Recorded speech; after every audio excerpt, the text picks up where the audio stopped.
Merci d'être avec nous ce soir. Bonsoir et bienvenue sur ITV. Le principal titre de l'actualité de ce mercredi 29 juillet, la Tabaski. À 48 heures de la fête, la gare des Beaux Maraîchers refuse du monde.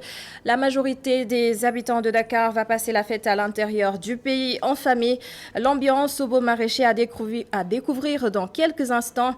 Nous irons ensuite faire le marché. Vous l'avez sans doute constaté, l'oignon et la pomme de terre en légère hausse. Et enfin, quelques conseils à noter sur l'alimentation du mouton. La moindre erreur peut être fatale. Dans le reste de l'actualité, l'on se souviendra de l'une des plus brillantes femmes politiques du Sénégal, Caroline Faye Diop. Ce 29 juillet marque sa 28e année de disparition. Pape Ibrahima Ndiaye va nous rappeler ses combats et ses convictions.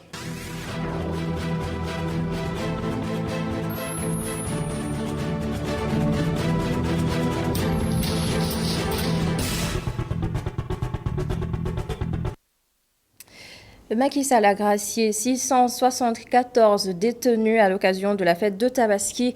Cette grâce présidentielle concerne des délinquants primaires, des condamnés présentant des gages de réadaptation sociale, des personnes âgées de plus de 60 ans, de grands malades et des mineurs.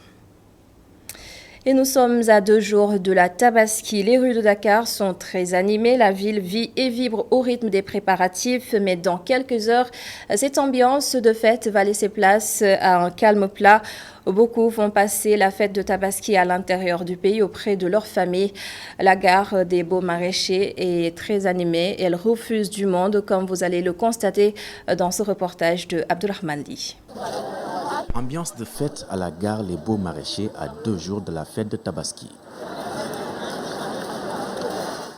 Une seule entrée, au passage, prise de température, puis désinfection du voyageur.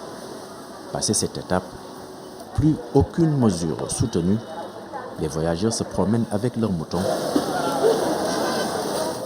Le masque semble négligé, la distanciation physique, n'en parlons pas. Tout ceci à cause d'un manque d'organisation aux yeux de cet ancien de la gare.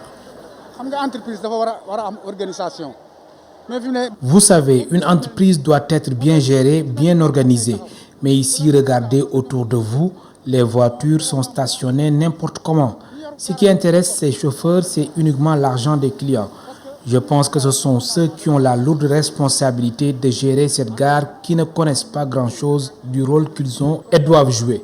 Dès l'ouverture de cette gare en 2014, je pense qu'ils devaient intégrer les coxeurs qui étaient à la gare pompier et intégrer une gestion inclusive de cette gare avec tous les acteurs. Et pourtant, la police veille au grain à l'entrée. Et chaque 30 minutes, 12 éléments patrouillent. Cet homme attend depuis 4 heures du matin, dit-il. Toujours pas de voiture pour Matam. Et les raisons peuvent sembler paradoxales. Il y a assez de voitures ici, mais ce sont les clients qui ne sont pas encore là. Auparavant, les véhicules de transport interurbain quittaient la nuit ou l'après-midi. C'est peut-être ce qui explique la faible présence des clients dans cette gare à cette heure. En ce qui me concerne, je suis là depuis 4 heures du matin. Cet embouteillage humain est loin de celui de l'entrée de la gare. Passer la fête de Tabaski en famille est devenu une coutume chez nous. Pandémie ou non, presque tout le monde veut sacrifier à la tradition. Tout de même, vigilance et prudence. Le coronavirus est toujours parmi nous. Allons faire le marché. Les prix de l'oignon et de la pomme de terre en légère hausse. Certains commerçants apprécient, les clients moins. Voici le reportage de Aïssatou Diak Souleymane Meng. Au marché Castor, l'ambiance est au rendez-vous. Des sacs d'oignons et de pommes de terre superposés constituent le décor. On retrouve ces condiments chez la plupart des commerçants de ce grand marché de Dakar. Selon ce commerçant, la hausse des prix des denrées est plus qu'une réalité. À 2 jours de la fête, une mauvaise nouvelle pour les clients.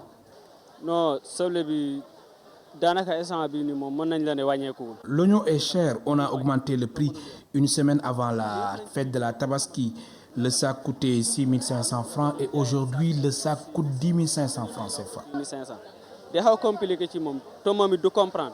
Un autre commerçant confie que malgré la hausse de ses prix, les clients continuent quand même à venir acheter. Les clients arrivent en masse. Toutefois, je reconnais que les prix sont vraiment chers, surtout concernant l'oignon et la pomme de terre. Cette dame, trouvée devant une boutique, ses sacs d'oignons et de pommes de terre déposés, dénonce la hausse des prix. Ah, c'est très cher, vraiment c'est très cher. La pomme de terre, on ne peut même pas y toucher. L'oignon également, c'est très cher. Même le prix des légumes est très cher. Nous venons de l'intérieur du Sénégal et on doit passer la fête avec nos familles. On n'a même pas encore acheté le mouton, les habits et autres choses. C'est vraiment très cher et c'est très difficile pour nous. Plusieurs facteurs combinés sont à l'origine de la flambée des prix, selon les commerçants de Castor. La Tabaski, c'est dans 2 jours. Les consommateurs devront casquer fort pour s'approvisionner en denrées de première nécessité. Et le marché du mouton est très bien approvisionné actuellement. Seulement, les éleveurs craignent de faire une mévente. Le risque est réel si l'on se fie au président du Conseil national de la Maison des éleveurs. Ismaël Sow répond à Sophia Ba. Je peux vous confirmer que les moutons sont arrivés actuellement dans les points de vente. Seulement que les éleveurs craignent, est-ce qu'il y aura des acheteurs? Bon, nous craignons aussi s'il y a des invendus, il y aura des problèmes pour les éleveurs parce que beaucoup des éleveurs prennent des prêts au niveau des banques. Après la fête, ils doivent rembourser les dettes. Avant-hier et hier, au niveau des Sewhaï, il y a certains opérateurs et éleveurs, ils sont vendus leurs bêtes. Bon, après, ils sont retournés maintenant sur le terrain pour réacheter et ramener dans les grandes villes. Mais si le marché ne bouge pas, je pense qu'ils vont peur quand même. Est-ce que si les moutons arrivent, ils vont vendre leurs moutons? Le reste aussi qu'il n'y a pas beaucoup d'événements parce que, d'accord, les gens sont déconfinés, mais aussi il y a des recommandations. On dit qu'il faut que les gens invitent le rassemblement. Donc, nous, en tout cas, nous souhaitons quand même ce que nous avons, on vend tout. Intéressons-nous à présent à l'alimentation des moutons. Attention au melting pot. Voici donc quelques conseils d'un vétérinaire. Dr Ismaël Ndiaye rappelle que l'alimentation de base d'un mouton, c'est la paille et la fan d'arachide. Nous l'écoutons. Ce qu'il faut qu'on sache, c'est d'abord que le mouton, il est d'abord herbivore et en plus, il est ruminant. Il est ruminant, ça veut dire que quand il mange, il avale dans un premier temps. Et après avoir avalé, il se met dans un endroit calme, il remonte ce qu'il avait avalé et il mâche une seconde fois avant de ravaler. Alors, ça veut dire quoi? Ça veut dire qu'il faut qu'on sache comment l'alimenter. L'alimentation de base du mouton, c'est, disons, les végétaux. Les végétaux, c'est la fan d'arachide, c'est la paille ou bien tout autre végétal comestible pour le mouton. Tout autre ingrédient qu'on donne au mouton, hormis ce que je viens de dire, n'est qu'un complément. Que ce soit ce qu'on appelle communément ripasse, c'est les aliments usinés, que ce soit les restes de cuisine, il ne faut pas exagérer avec. Les restes de pain, ainsi de suite. Il ne faut pas exagérer avec parce que ça peut être source donc, de problèmes de digestion. Source de problèmes de digestion, c'est des indigestions qui peuvent avoir une issue fatale pour le mouton, mais c'est aussi des problèmes de dysfonctionnement digestif comme la diarrhée, etc. Et nous y sommes. La barre des 200 morts est désormais atteinte. Le Sénégal a également enregistré 156 nouvelles contaminations au coronavirus. Le point du jour avec Dr Mamadou Ndiaye de la prévention. Sur 1963 tests réalisés, 156 sont revenus positifs, soit un taux de positivité de 7,95%. Les cas positifs sont répartis comme suit. 128 cas contacts suivis par nos services, 28 cas issus de la transmission communautaire et répartis entre Popenguine 3, Thiès 3, Guédiawaye 2, Pikine 2, Touba 2, Rufisque 2, Ziguinchor 2, Diamniadio 2, Diourbel, Diamniadio 1, Diourbel 1, Fatick 1, Kaolack 1, Keur Massar 1, Mbao 1, Mbour 1, Mermoz 1, Ndofane 1, Ouakam 1, Richard Toll 1 et Vélingara 1. 64 patients hospitalisés ont été contrôlés négatifs et déclarés guéris. 28 cas graves sont pris en charge dans nos services de réanimation. 2 décès ont été enregistrés ce mardi 28 juillet 2020. L'état des autres patients est stable. Et je vous propose à présent ce témoignage d'une Sénégalaise sur Babacar Touré, décédée dimanche dernier. La jeune dame a suivi ses études au Japon. Elle a réalisé son rêve grâce notamment à un appui financier du défunt journaliste Babacar Touré. Sa réaction au téléphone de Alassane Samba Diop à l'annonce de la mauvaise nouvelle. Aujourd'hui, quand j'ai reçu l'appel de mon très cher tonton Alassane Samba Diop qui m'informait le décès de papa Babacar Touré, avant tout, je présente mes très sincères condoléances à la famille, les proches, les amis et tout le Sénégal. Bien sûr, je n'ai pas eu l'opportunité de le rencontrer pour la remercier face à face pour tout ce qu'il a fait pour moi. Son geste très noble vers les années 2012, j'étais titulaire d'un bac S2. J'avais une prescription pour venir continuer mes études ici en Asie et c'était très dur du côté finance. Mais grâce à lui, j'ai pu réaliser mes rêves aujourd'hui, alhamdulillah. Et le plus surprenant est qu'il n'a jamais voulu qu'on révèle son identité. Il a toujours préféré l'anonymat. Le 29 juillet 1992, le Sénégal perdait sa première femme députée et ministre. Son nom renvoie automatiquement au stade de Mbour, Caroline Faye. Née à Fatick, Caroline Faye Diop a porté la voix des femmes. Elle a accompli des exploits pour faire valoir leurs droits. Et ce soir, Pape Ibrahima Ndiaye nous rappelle ses convictions et ses combats 28 ans après sa disparition.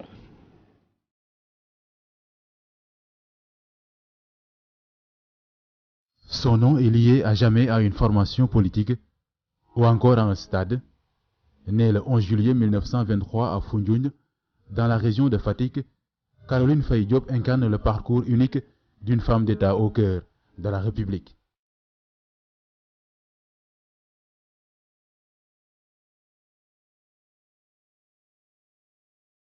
Avant d'être la première femme députée du Sénégal, de 1963 à 1978, puis ministre de l'Action sociale, Caroline Faye Diop était d'abord une intellectuelle et une enseignante hors pair. Vous savez qu'à l'époque, tout le monde n'allait pas à l'école, surtout les femmes.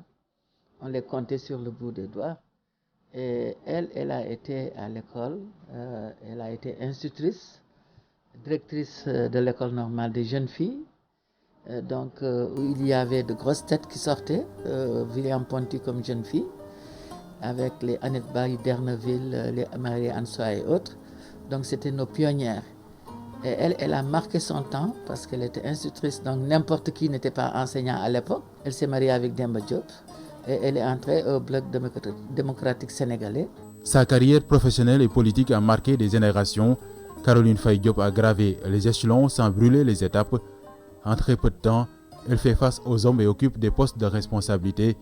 Elle fut ainsi l'unique femme membre du bureau politique du Bloc démocratique sénégalais, ancêtre du Parti socialiste. Ensuite, présidente des femmes socialistes, secrétaire générale adjointe de la panafricaine des femmes et vice-présidente du Conseil national des femmes du Sénégal. Mais Caroline atteint le sommet de l'Internationale socialiste en 1976 en tant que vice-présidente.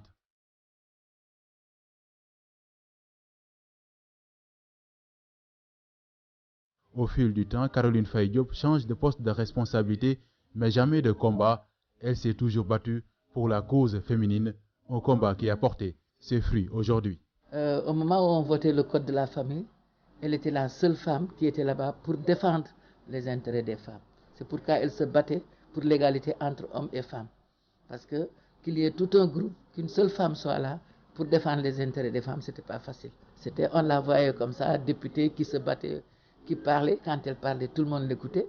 Donc on se disait pourquoi elle, pourquoi pas nous. Donc on se battait à l'école. C'était donc notre modèle. C'était un modèle de société pour nous jeunes filles à l'époque. Caroline Faye Diop, l'icône de toute une génération de femmes, est rappelée à Dieu le 29 juillet 1992. Ce jour-là, le réveil a été brutal pour Aïda Sow Diawara et toutes les femmes sénégalaises qui continuent de s'identifier à elle.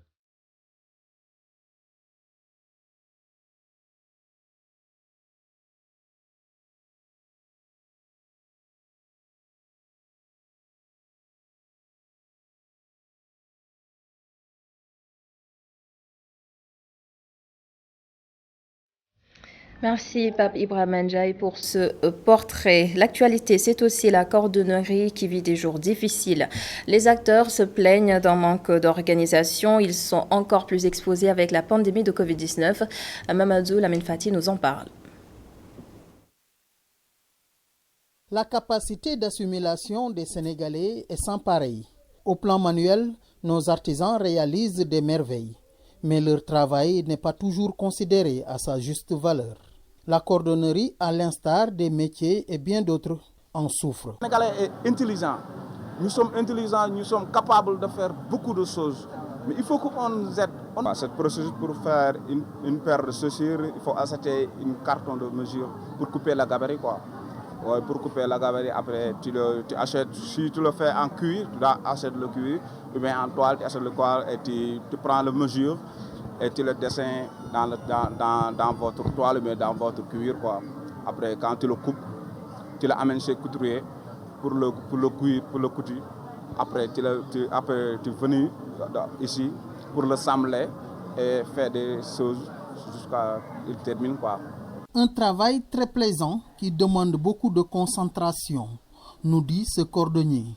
Mais avec la concurrence, ça devient de plus en plus difficile. Ouais, mais cette concurrence-là, c'est une concurrence déloyale. Parce que eux, les présidents européens ou bien d'Asie, impliquent les arsenals pour les aider de faire les belles chaussures, pour les aider de les transporter à l'autre pays, pour le vendre.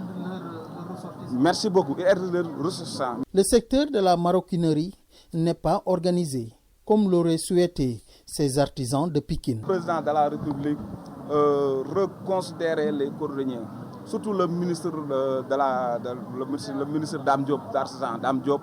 On veut qu'il vienne ici, il connaît notre souci, il connaît comment on est ici, comment on travaille. C'est difficile, on travaille difficilement. Hein?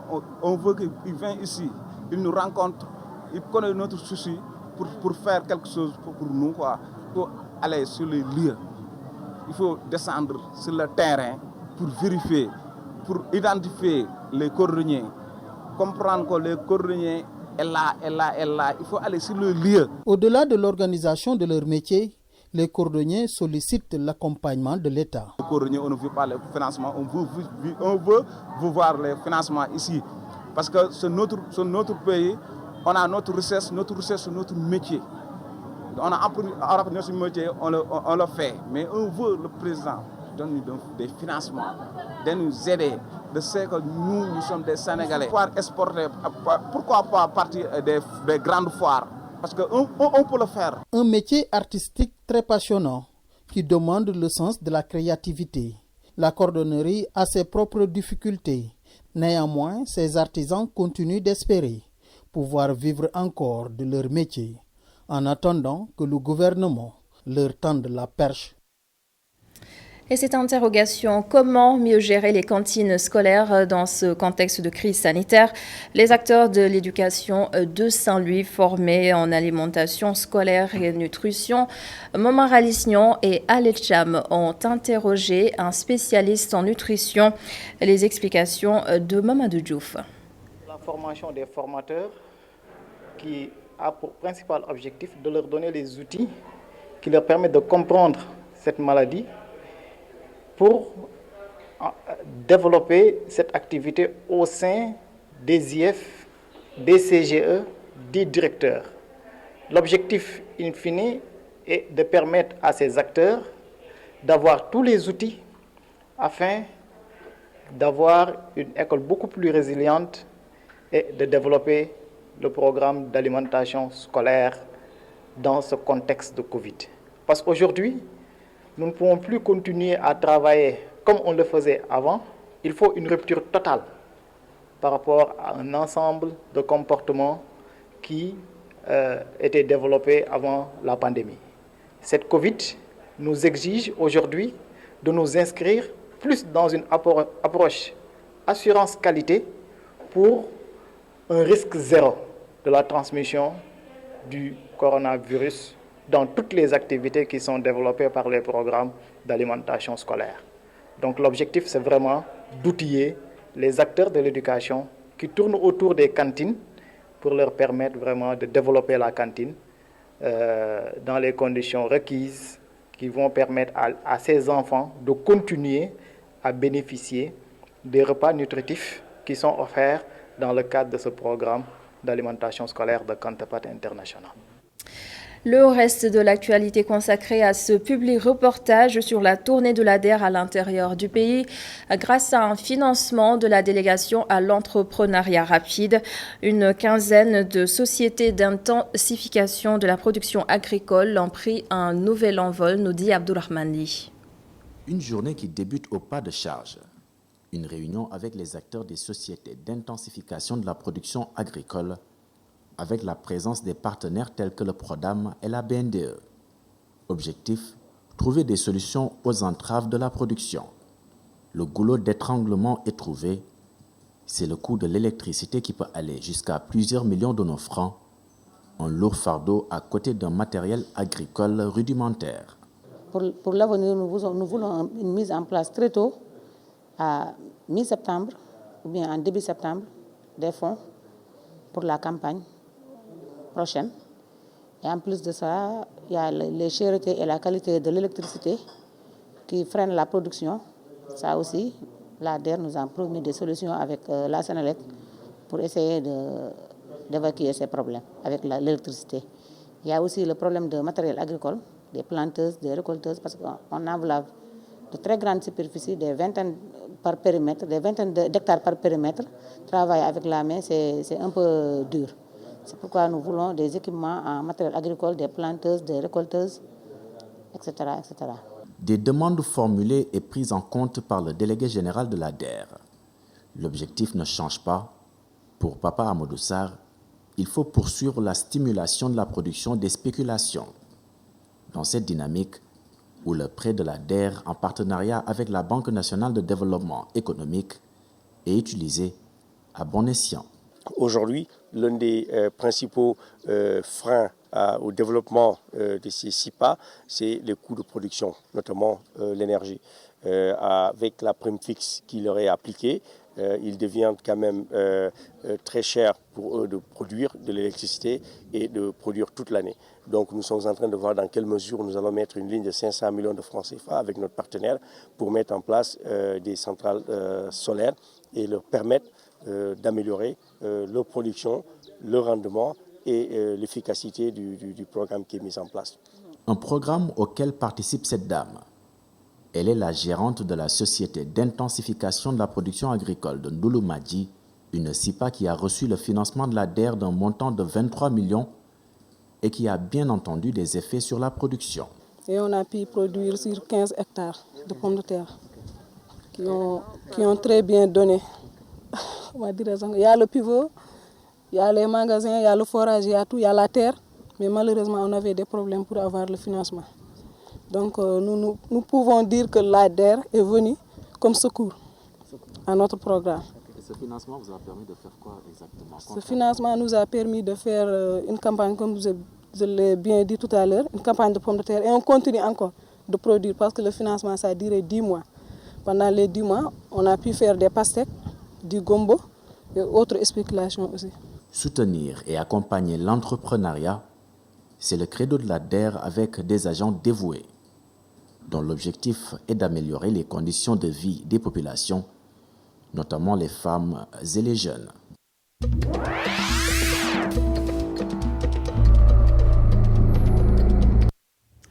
Adama Barrow s'est auto-confiné pour 2 semaines. Le président gambien a été en contact avec la deuxième personnalité de l'État. Le coronavirus continue son périple en Gambie. En quelques jours, le pays a enregistré une centaine de cas, dont la majorité issue de la transmission communautaire. Le récit de Amadou Barry. Longtemps épargné, c'est le cœur de la République de Gambie qui est désormais touché. Dans un communiqué très laconique, la présidence ne précise pas la date de contamination de la vice-présidente Aïssatou Touré, 65 ans, en poste depuis mars 2019. La correspondance ne précise pas non plus si le chef de l'État annoncé à notre confinement a fait un test pour connaître son statut, comme le recommande l'OMS. Une nouvelle qui a suscité une vague de réactions et une certaine panique auprès des internautes gambiens. Une mauvaise nouvelle qui intervient alors que la présidente de l'Assemblée nationale, Mariam Dentunchak, souffrante d'une maladie non révélée, est en convalescence depuis plusieurs semaines.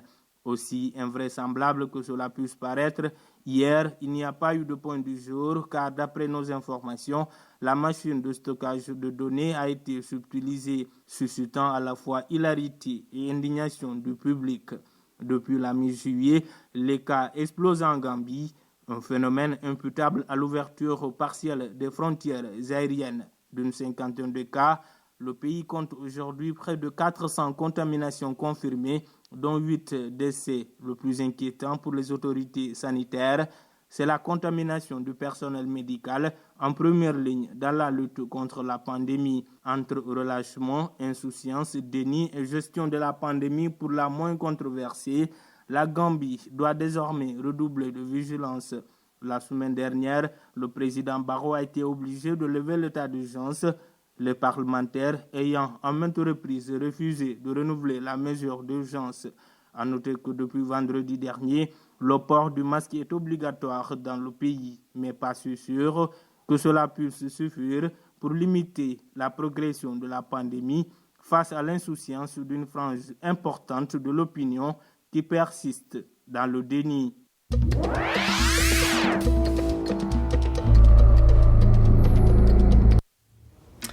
Et c'est la fin de ce journal. Merci de l'avoir suivi. Merci à toute l'équipe de la régie. À suivre dans quelques instants la suite de la Total Bloc d'information avec Khalifa Diakhaté et ses chroniqueurs. Et à 21h15, Zamzam, votre talk show, comme tous les soirs. Vous serez en compagnie de Biram Pouy et Aïcha Dramé. Et j'aurai le plaisir de vous retrouver demain à la même heure, 19h45 pour un autre journal. Bonsoir.